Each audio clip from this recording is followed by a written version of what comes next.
This picture is from November 6th, 2012.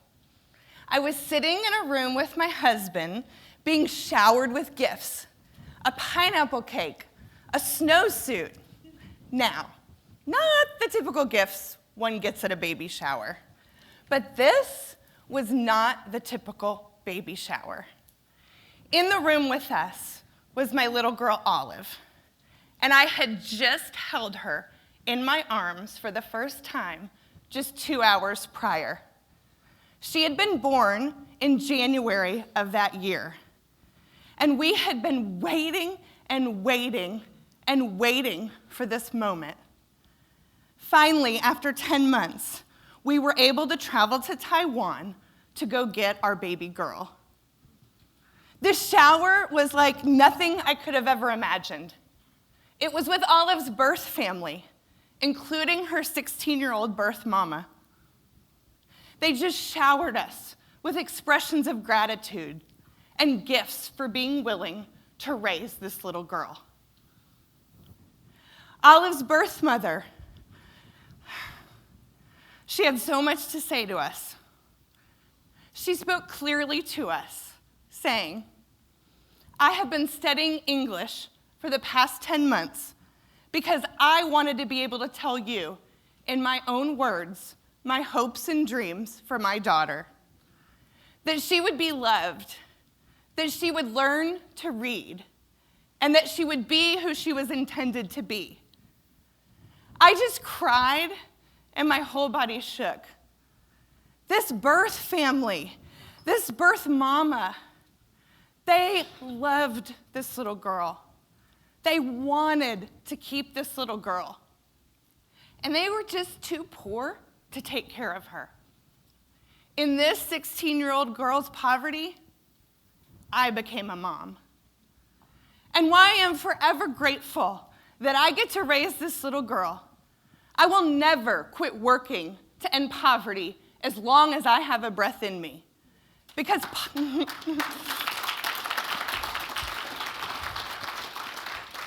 people should not have to make choices like this. Poverty should not stand in between a mom's dreams for her child and her ability to make those dreams happen. My name is Heather Reynolds, and I'm CEO of Catholic Charities Fort Worth. Our mission is to eradicate poverty and the painful, high-stake choices that it forces. So how do we do it? Let me share a story with you. We first met Fred and his mama when they were facing a high-stake choice. Fred had just completed his first semester at college, and he wasn't going back.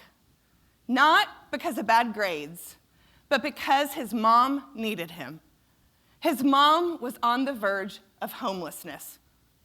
When we met Fred and his mom, Fred was doing everything he could to try to support his family and keep things together. He had enrolled in the local community college to try to keep going with his future, while at the same time he was working 2 jobs to try to provide for his family. But when we found him, it was just too much. He couldn't do it all anymore, and he was faced with an important decision. Through door number 1, drop out of community college and show up for family. Door number 2, stay in community college, graduate, transfer to a 4-year university, but abandon family. Over 80% of community college students, they walk through door number 1. How can we let this happen?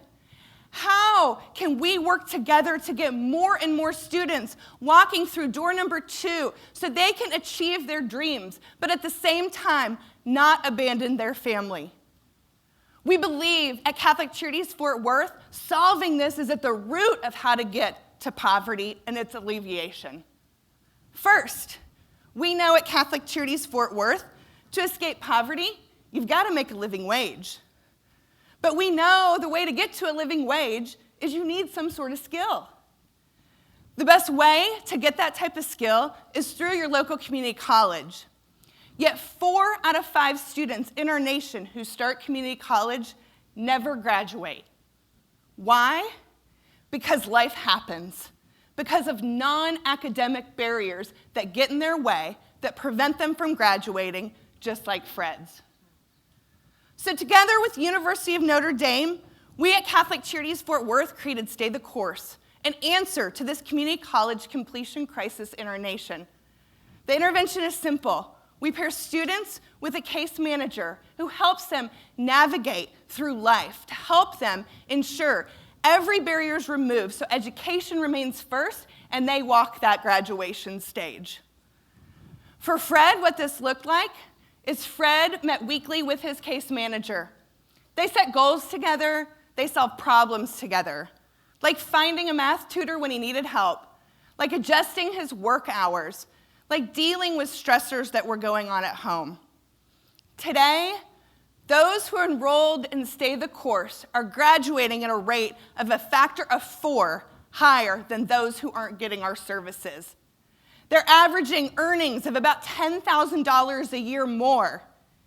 And what's also great is they're filling important roles that employers need in middle skill positions in Fort Worth, Texas. So we're taking all of this and we're growing from a program that has served 400 students to an evidence-based solution that will serve 3,400 students in the coming years. And we're not stopping there. Our goal is to spread Stay the Course across the nation because this is what every community deserves. At Catholic Charities Fort Worth, we know poverty fights hard, but we don't care because we are fighting harder and we are fighting smarter because that's what our clients deserve. That is certainly what Olive's birth mother deserved. No one should have to make the choices that she did. And our job is ensuring more and more families don't have to. Olive's birth mother's dream for her child was that she would be who she was intended to be.